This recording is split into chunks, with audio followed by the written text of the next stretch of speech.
Hello everyone. आज के इस वीडियो में हम अपना यूनिट 2 डिस्कस कर रहे हैं। यूनिट 2 के कुछ ही क्वेश्चन रहते हैं जो हमारे इस वीडियो में कवर हो जाएंगे। शुरू करते हैं आज का पहला क्वेश्चन। ये हमारा फर्स्ट क्वेश्चन है। According to census 1991 density of population in India was. यहाँ पर जो हमें पॉपुलेशन बतानी है, पॉपुलेशन डेंसिटी बतानी है, वो हमें इंडिया की बतानी है। ठीक है, तो ऑप्शन है हमारे पास 27th पर स्क्वायर किलोमीटर, 28th पर स्क्वायर किलोमीटर, 29th पर स्क्वायर किलोमीटर या 30th पर स्क्वायर किलोमीटर। देखो, जो भी हम डेंसिटी की बात करते हैं वो हमेशा पर स्क्वायर किलोमीटर में होती है। तो यहाँ पर हमारा राइट आंसर आ जाएगा A option is the right answer. जो 1991 के जो सेंसस थे उसमें इंडिया की जो पॉपुलेशन थी वो 27th पर स्क्वायर किलोमीटर थी। Question number 2, density of population इन हरियाणा। अब हमें इंडिया का एक स्टेट हरियाणा, उसकी हमें पॉपुलेशन बतानी है। तो कितनी है? 257 पर स्क्वायर किलोमीटर, 477 पर स्क्वायर किलोमीटर, 92 पर स्क्वायर किलोमीटर या 203 पर स्क्वायर किलोमीटर। तो यहाँ पर हमारा राइट आंसर हो जाएगा 477 पर स्क्वायर किलोमीटर। ये देखो, जो 257 पर स्क्वायर किलोमीटर है ये हमारी महाराष्ट्र की पॉपुलेशन है। उसके बाद जो ये 92 पर स्क्वायर किलोमीटर है ये हमारी हिमाचल प्रदेश की है। और नेक्स्ट जो ये 203 पर स्क्वायर किलोमीटर है ये हमारी उड़ीसा की है। अगर आपको ये डेंसिटी ऑफ पॉपुलेशन देखनी है तो आप पेज नंबर 69 गो थ्रू कीजिएगा लक्ष्मी वाली बुक का। उसमें आपको इस सारी की सारी डेंसिटी ऑफ पॉपुलेशन आपको मिल जाएंगी। ठीक है, क्वेश्चन नंबर 3 देखते हैं। Which are not factors influencing the density of population. कि इनमें से कौन सा फैक्टर है जो हमारी डेंसिटी ऑफ पॉपुलेशन को अफेक्ट नहीं करता, इन्फ्लुएंस नहीं करता है। तो देखो, क्लाइमेट, जो क्लाइमेट होता है वो सबसे बड़ा फैक्टर होता है जो हमारी डेंसिटी ऑफ पॉपुलेशन को इफेक्ट करता है। रेनफॉल, ये भी हमारा बहुत बड़ा फैक्टर होता है। फर्टिलिटी ऑफ द सॉइल, ये भी हमारा एक फैक्टर होता है जो हमारी पॉपुलेशन के डेंसिटी को इफेक्ट करता है। तो यहाँ पर क्या राइट आंसर आ जाएगा हमारा? अब तक आपको मिल गया होगा नन ऑफ द अबव, मतलब डी ऑप्शन जो है हमारा राइट आंसर है। क्वेश्चन नंबर 4 देखते हैं। Population and economic development are. जो पॉपुलेशन एंड इकोनॉमिक है वो कैसी है, वो क्या है, उनमें क्या रिलेशन है हमारा? पॉपुलेशन प्रोसेस होती है और इकोनॉमिक प्रोडक्टिव होती है। पॉपुलेशन इंटर रिलेटेड होती है, इकोनॉमिक्स इंटर डिपेंडेंट होती है, या बोथ ए एंड बी होते हैं, या नन ऑफ द अबव। जो पॉपुलेशन और इकोनॉमिक्स है, क्योंकि देखो इकोनॉमिक एक प्रोसेस हो सकती है लेकिन पॉपुलेशन एक प्रोसेस नहीं है। तो पॉपुलेशन एंड इकोनॉमिक डेवलपमेंट क्या है, वो हमारे एक दूसरे से इंटर रिलेटेड भी हैं और एक दूसरे पर इंटर डिपेंडेंट भी हैं। ठीक है, तो हमारा जो बी ऑप्शन है वो राइट आंसर हो जाएगा यहाँ पर।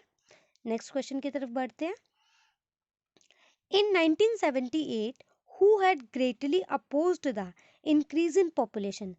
सबसे पहले 1978 में जो इन पॉपुलेशन इंक्रीज हो रही थी उसको किसने अपोज किया था, किसने रोकने की कोशिश की थी?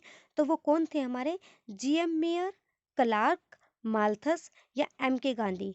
तो हमारा जो राइट आंसर है वो है माल्थस। देखो, ये फैक्चुअल क्वेश्चन है, इनमें कोई एक्सप्लेनेशन की नीड नहीं है, इनको आपको एज इट इज ही लर्न करना होगा। Okay, next question. What are the consequences of overpopulation? कि ओवर पॉपुलेशन के कॉन्सिक्वेंसेज क्या है? कॉन्सिक्वेंसेज मतलब बुरे प्रभाव क्या क्या है, पॉपुलेशन ज़्यादा होने के क्या क्या बुरे प्रभाव है। Option A, more pressure on land. Option B, increase in social evils. Option C, vicious circle of poverty. Option D, unemployment. And option E, all of the above. देखो, जब हमारी पॉपुलेशन बढ़ेगी तो हमारी लैंड पर प्रेशर आएगा, तो ए is the right. जब हमारी पॉपुलेशन ज़्यादा होएगी तो सोशल इविल्स के बढ़ने के भी चांसेस होंगे, पॉवर्टी भी ज़्यादा बढ़ेगी और अनएम्प्लॉयमेंट भी होगी। तो यहाँ पर ऑल ऑफ द अबव हमारा क्या हो जाएगा? राइट आंसर हो जाएगा।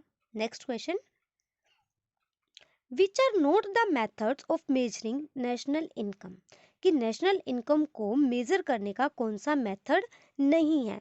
तो ऑप्शन देख लेते हैं हम। Value added method, income method, expenditure method या नन ऑफ द अबव।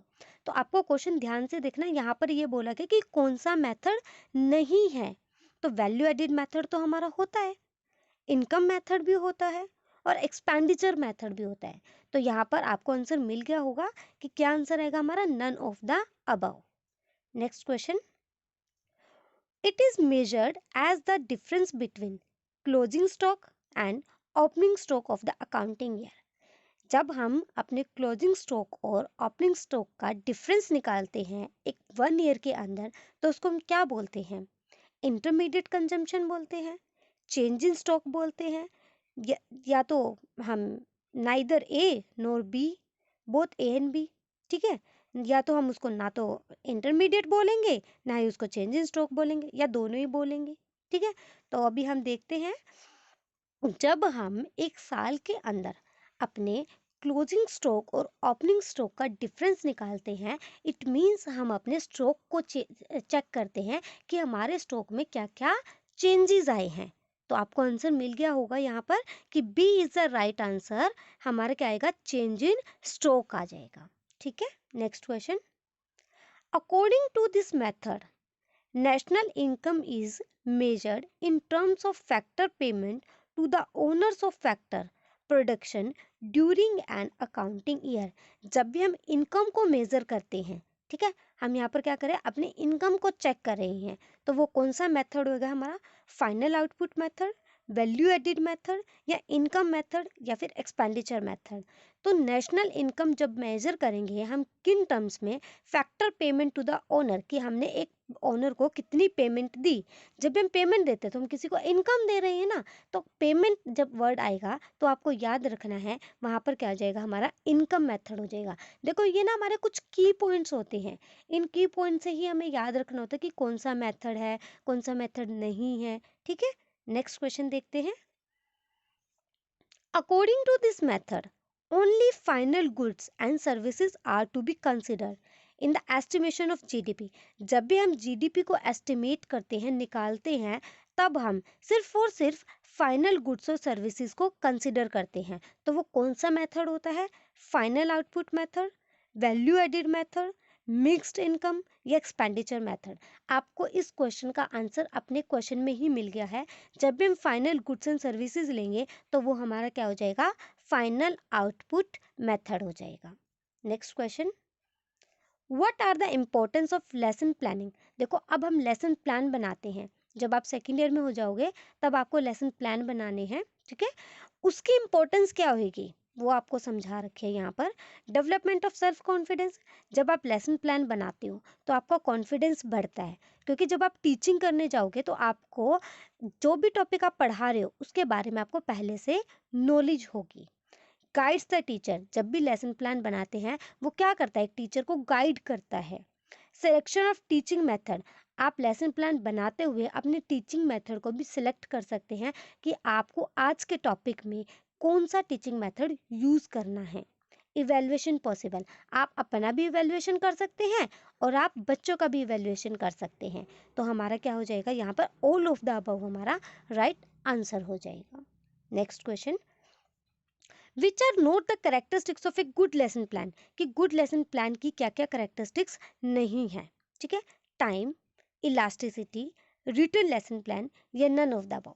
देखो जब हम लेसन प्लान बनाते हैं उससे हमारी टाइम सेविंग होती है, हमारी इलास्टिसिटी मतलब कि हम उसको चेंज कर सकते हैं अपने लेसन प्लान में, रिटन लेसन प्लान हमारे हैंड में होता है, तो यहाँ पर क्या हो जाएगा, none of the above. Next question, how many principles given by Herbert of lesson plan. Lesson plan के एक हर्बर्ट थे, उन्होंने कुछ प्रिंसिपल्स दिए थे, तो वो कितने प्रिंसिपल्स थे हमारे, 3, 4, 5 एंड 6। तो वो हमारे थे 5 थे। हर्बर्ट ने जो 5 प्रिंसिपल्स दिए थे उनके मैं एक बार आपको नाम बता देती हूँ। प्रिपरेशन और इंट्रोडक्शन, और इसी का फर्स्ट का एक सेकंड पार्ट है स्टेटमेंट ऑफ एम, सेकंड है प्रेजेंटेशन, थर्ड है कंपैरिजन एंड एसोसिएशन, फोर्थ है जनरलाइजेशन, एंड फिफ्थ है एप्लीकेशन एंड रिकैप्चुलेशन। तो ये 5 प्रिंसिपल्स है जो हर्बर्ट ने दिए थे, ये आपको पेज नंबर 86 पर मिल जाएंगे लक्ष्मी की बुक में। ओके, आपको एक बार इनको गो थ्रू भी करना है, क्योंकि एग्जाम में हो सकता है इनके अंदर से आपसे कुछ पूछ ले। नेक्स्ट क्वेश्चन देखते हैं हम अपना, what are the purpose of economic club? जो इकोनॉमिक क्लब होते हैं उनका क्या पर्पस होता है? Provide the opportunity to work jointly, कि भाई काम मतलब कि हम क्या कर सकते हैं, साथ में रह के काम कर सके, वो अपॉर्चुनिटी हमें प्रोवाइड करता है economic club. Decorating and equipping the economic room, yes.